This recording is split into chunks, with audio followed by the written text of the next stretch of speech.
Hi, welcome to Dial In. I'm Don Knabe, Los Angeles County Supervisor for the 4th District. I'm pleased to welcome you back once again for another segment of Dialed In. This month we have a little different show for you. I was recently in Washington, D.C., where I got the chance to sit down with our leaders in Congress and talk about the federal issues that have such a huge impact on Los Angeles County, like the Affordable Care Act and immigration reform. I was also honored to testify before the House Committee on Foreign Affairs about child sex trafficking. The hearing allowed me the opportunity to highlight all the work that we have done here in Los Angeles County to bring awareness to this horrific crime. Our friends from Charter Communications were also in D.C. at the same time and kindly provided us the chance to interview some of our congressional leaders from our region. I'm pleased that Congressman Ed Royce and Congresswoman Janice Hahn made the time to speak with us about issues not only in D.C., but right here at home. I hope you will enjoy the show.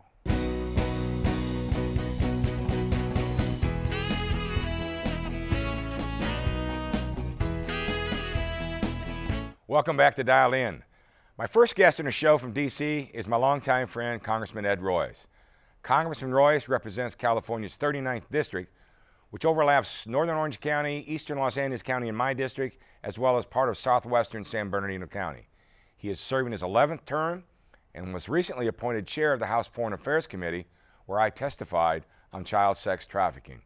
I'm delighted that we're able to speak with Ed on the issues facing Los Angeles County. Take a look. Well, it's an honor and pleasure for me to welcome a longtime friend, Congressman Ed Royce, to spend some time with us today on Dialed In. And Congressman, you and I have been friends for, I think, for over 20-some years and have done a lot together. You have done such a great job as a member of Congress and representing the area. I think, what are you on your 3rd district now? Well, we have gone through a few of those reapportionments, but it was a pleasure to have you here today, and especially your testimony before the Foreign Affairs Committee, I think, was very, very powerful. The lesson of what Los Angeles County is doing with respect to the exploitation of children. Many members, I don't think, really understood the extent to which children, are trafficked in sexual slavery. And the fact that California has taken the lead now with the passage of this CASE Act, Californians Against Sexual Exploitation. As you rightly said, if we focus this effort on those who are exploiting, the pimps, those who are I think basically... I said scumbag pimps. I think that was the precise yeah, right. technical language. The fact that now, 15 years to life, and at the same time, the efforts that the county has taken under your leadership in terms of trying to reach out in the community and communicating to people across the county in their own communities, on the buses, in mass transit, with an indication of what to be on the lookout for and the awareness of what was happening and the outreach to the young victims to come forward to try to get help, try to get assistance, and then putting programs together, social service programs to assist them and get them out of the clutches of those who exploited them. These were lessons that now other states and localities are looking at in order to try to combat what we increasingly see as sort of the worst form of exploitation. Well, your leadership, I really appreciated the opportunity to do that, and you made it happen as chairman of the powerful Foreign Affairs Committee. And I did think that many of your members really had no idea the spread of, how big this issue is, and it's not just in Los Angeles, and it's not just in New York and Chicago. It could be any place in America, any town in America. And so your leadership on the issue was greatly appreciated. As it relates to some of the other issues that you've championed, another issue for you I know has been very important to us, not only in Southern California and Los Angeles County, but throughout the country, and that's your stand and your support of veterans. Yes. And the impact that they've had, that you and I can be here in Washington, D.C., you and I can go home, do what we need to do to work with our constituents. Many people have made that ultimate sacrifice to do that. Maybe you could sort of give us an idea of some of the issues that you're trying to deal with. And for veterans, well, there's two things that we want to keep our eye on. The first is to make certain that our young men and women in the field have the best possible equipment and care and support possible. But secondarily, that when when they are veterans and have already sacrificed for this country and made that commitment to put their lives on the line for us, we then have the responsibility of following through with the agreements that we presented to them when they enlisted. You and I have had conversations. We've worked on a lot of these cases. We've worked on legislation to make sure that that commitment is met, and to make certain also that while those who are serving are under arms, that their families are taken care of back home, which is another important issue. They don't need one more thing to worry about. They don't need to worry. They shouldn't be worried about whether or not we're going to be right by them. And while they're out on the front lines, we have to make certain that those families are supported. And I appreciate the efforts that we've had working together on these issues. Well, first of all, I mean, your office has been very helpful, and I forgot to add earlier, welcome back to Los Angeles County. Yeah, thank you. We're nice to have you back with us. Yeah. You've always been a great friend of the county and all of our issues, and more importantly, on a bipartisan basis. And you know the struggles of the working families and the safety net that we have to deal with, and you've always been there. But one of the issues that we've used your office for on numerous occasions, and you've been so helpful, your staff, and that's the issues of veteran benefits for those that have returned. And there's a big issue out there right now about veterans benefits. Maybe is there some plan in the works to expedite that? I know you've had conversation with the secretary and others, but something that we can assure the veterans that you're really working on the issue of. Yeah. We're not only trying to expedite that, but we're also intervening on behalf of veterans. And one of the things we want veterans to know is that we're there to assist. So if they're not getting the services to which they're entitled, they need to reach out to our office or other congressional offices, because we will go to bat for them to make certain that they receive the assistance they need. And if they don't like the results that they're getting, we will appeal those decisions. At times I've gone to court back here for some of our veterans to make certain that justice is done by them. So those veterans, you know, who need help, need assistance, should not be reluctant to call their members of Congress and get us involved in their situation. Get us involved. If it's a problem with the VA, we can help. We can help, you know, get them the not just attention they need, but the type of services they need. And it's such a huge issue to them. I mean, and again, as I said earlier, your office has been on the forefront of that and working with people, because they'll come to us because, you know, we have a county military and veterans affairs office as well too, but it always usually boils down to a federal issue, and you've been very, very responsive. It's very difficult for these people to understand. You know, they wade with the 90-pound backpacks, they put their life on the line and either injured, whatever it may be. They're big issues. How about a comment on the biggest, you know, not jeopardy kind of a situation, but let's call it the Scrabble word of the year, sequestration.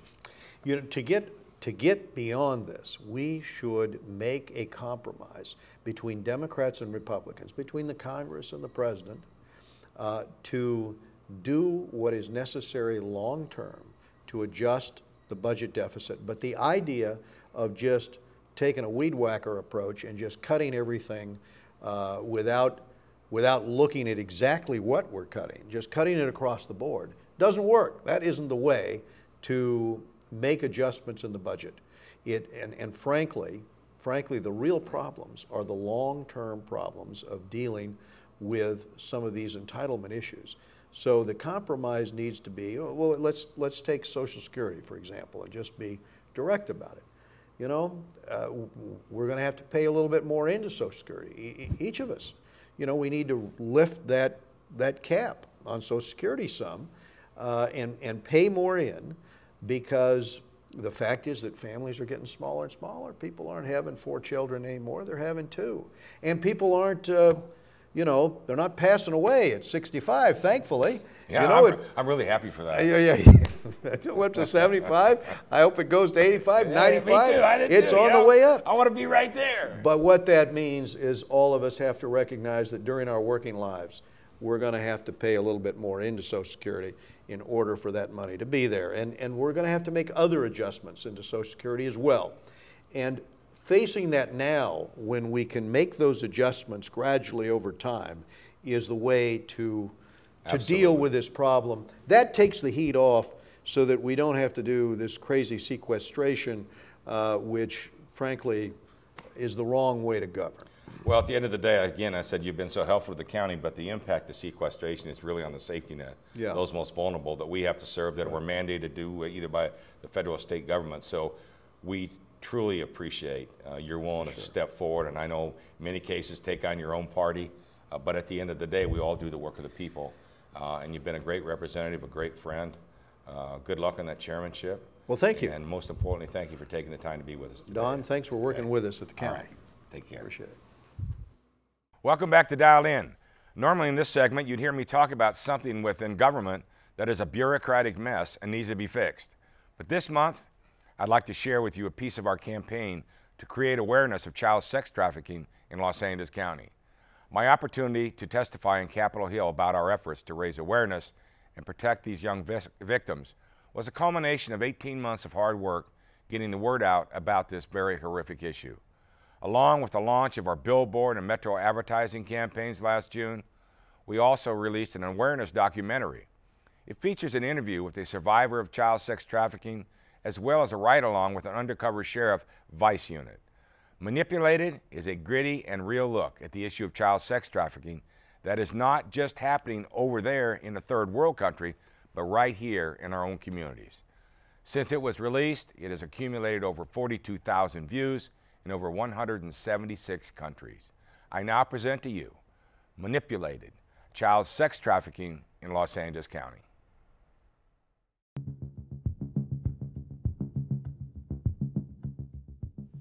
I didn't want to be with him anymore for a lot of different reasons, and let him know that, and basically he put a green light on me. And I literally had pimps snatching me up left and right. I was raped, I was beat, I was hit by a car, I've had guns pulled out on me. I was forced to do all kinds of unimaginable things.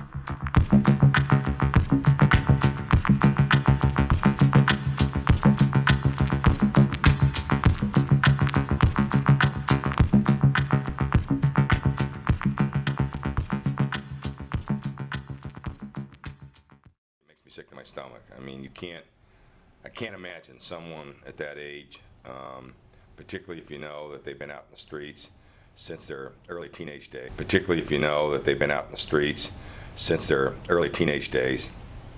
You know, having a granddaughter of that particular age or close to it, I can't comprehend that.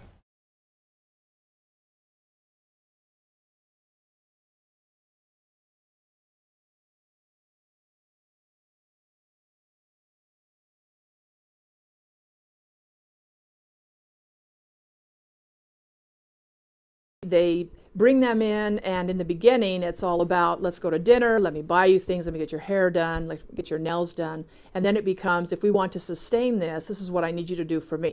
A trafficker can make approximately $140,000 annually selling one girl. And most traffickers have multiple girls in their stable, anywhere between 5 to 10 or even more. So it's a very, if you calculate, you know, having 4 girls, you could bring annually over $600,000 a year.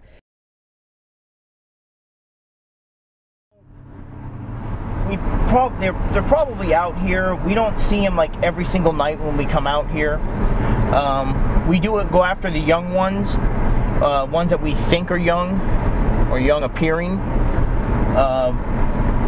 So I don't know the exact numbers of how many are out here, but they are out, and we have to make a more concerted effort at trying to find them. And it's just taking candy from a baby for a pimp. It's just taking complete, total candy from a baby. There's a number of issues that they need to be wrapped around them, and that's what we want to do. And the message being, look, we want to do this for you. We're going to try to find you and protect you, but I'd also want the message to be to them that, you know what, you can make a life choice for yourself too and say, I want help, and come to us, and we're going to be receptive. To me, it's like a whole new level of depravity when some guy says, you know what, I got a job for you, and walks her into this life, because juvenile prostitutes, I would probably say 98% of the time or more, have a pimp. There's like no independent juvenile prostitutes out here. A lot of these girls are independent, the adults. They may or may not have a pimp, but juveniles, I would say, almost always have a pimp.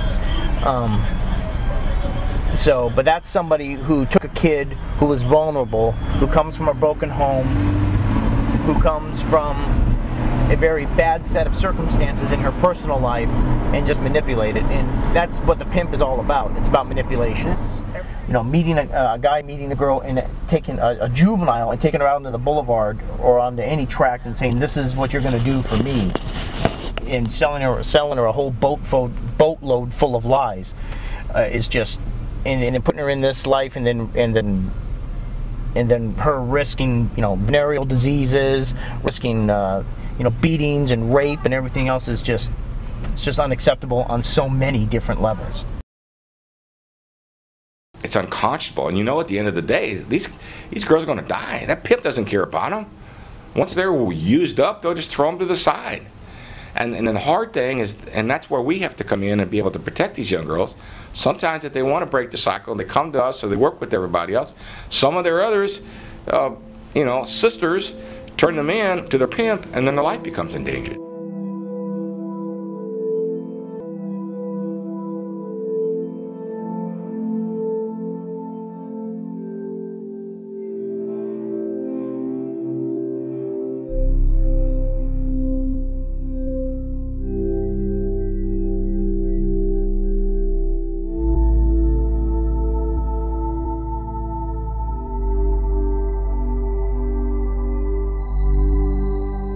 I guess I could put out there I had a friend that I knew for the whole time I think I was out in the streets. She was a bit older than me, real sweet person.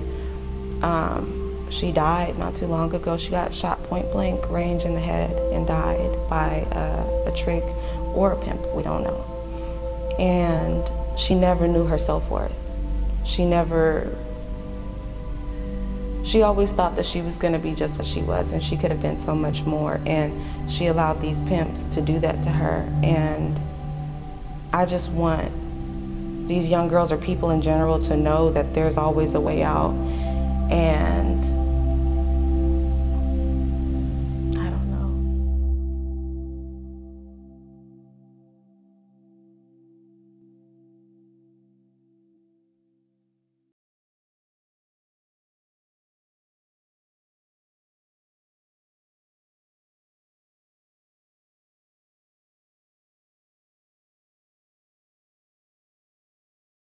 Welcome back to Dialed In. The next guest we spoke with in D.C. was Congresswoman Janice Hahn. Congresswoman Hahn represents the 44th Congressional District, which overlaps the county's 4th Supervisorial District in San Pedro, Wilmington, North Long Beach, and other communities. She was elected in a special election in July of 2011 and was re-elected in 2012. Congresswoman Hahn sits on the House Transportation and Infrastructure Committee, as well as the Committee on Small Business. It was great to catch up with Congresswoman Hahn in D.C. Take a look. Enjoy. What a distinct honor for me, Don Knabe, to have on Dialed In, on the road, a Congresswoman Janice Hahn. And I think more importantly than being one of our Congresswomen, has been a longtime friend, and her father was truly one of my mentors on the Board of Supervisors. And we've had a long time familiar relationship. And so Janice, you know, you've had 2 tough battles. You're in there. You're settled in. How's it going? Well, you know, Washington, D.C. is such an incredible place to do the people's business. Much like you've served in the county seat of Los Angeles, I mean, this is our nation's capital. I mean, this is where we really govern for the people of this country. So it's pretty amazing to come here and be a member of Congress. I'm starting to know my way around. The first few months I had to leave breadcrumbs to know how to get back everywhere. There's a whole network of underground tunnels here that I'm beginning to lot bigger than Los Angeles City Hall, right? Yes, a lot bigger than City Hall. So it's been a big adjustment. Just as you know, traveling on the plane trip, I go back every weekend home So I fly here on Mondays and I go home on Fridays every week. So that's also a big adjustment for me. Big adjustments. It's not really fair. You need people from Virginia just sort of drive over. I know. The folks in California have a big drive. Well, here you are. You walk in doing the people's business. A lot of things going on. I know that something that's special to me and important to you, because we both represent the area, and that are the ports and the security of the ports. And you know, there's a lot of craziness going on right now. So maybe you can give us some ideas of the progress that you've made, because you've had some incredible early accomplishments as it relates to port security. One of the things I noticed, Don, when I came here was that there wasn't enough discussion about our nation's ports and the impact that they have, whether it was national security, the environment, international trade industry, goods movement, jobs, the economy. For me, the ports really have it all wrapped up. I mean, they are not just the gateway for international trade, but they're really the economic engines in Southern California and really in this country. 40% of all the goods coming in, right? That's right. So I came back here and I didn't think people were talking enough about our ports. So one of the things I'm trying to do back here is make friends across the aisle and to do things that are bipartisan, because I really think that's what the country wants from us is, you know, they're tired of us fighting. They want us to actually do something important. Exactly. So I started a bipartisan port caucus. I started it with That should be easy, right? Yeah, I know, really. So I started with my friend Ted Poe, who's a Republican from Texas. Ted and I both went to the same university in Texas. Oh, is that right? So we started the Port Caucus. We now have 88 members of Congress who have joined this Port Congress, and our goal is to educate the rest of our members on the importance of investing in our nation's ports and how important it is, particularly with the Panama Canal coming online, that we remain globally competitive. And it's not only security, it's like you say, it's the economic impact, because not only infrastructure that we have to deal with, but security. And those issues are extremely important as well, correct? They are, and I served on the Homeland Security Committee last year, and I still feel that our ports are really the most vulnerable entryway into our country. I know we've done a lot since 9/11, but I feel like we could do a lot more. We're still only inspecting about 3 or 4% of those containers that come in. And you know, I live in San Pedro, so the port is in my backyard. I can see it. And I worry all the time if something were to happen there, the lives that would be lost in Long Beach and Wilmington and San Pedro, but also the impact that would have on our national economy Absolutely. and the global economy if something were to happen there. Because I've always felt that at the port level, they should have the same level of conversation that we do at the airport level. And we never have. We We never never have. have. And I think So that's a great that you And have. I think mainly because 9/11, you know, was focused on airports, and that was the nature of the attack. But I'll tell you, I worry all the time about what could happen at our ports, and I know that's something you've been very Absolutely. involved in. I think we can spend more money on port security than we have. Security and infrastructure. Yes. So. I know another thing that you talk a lot about and have always been very supportive of, and that's the jobs issue.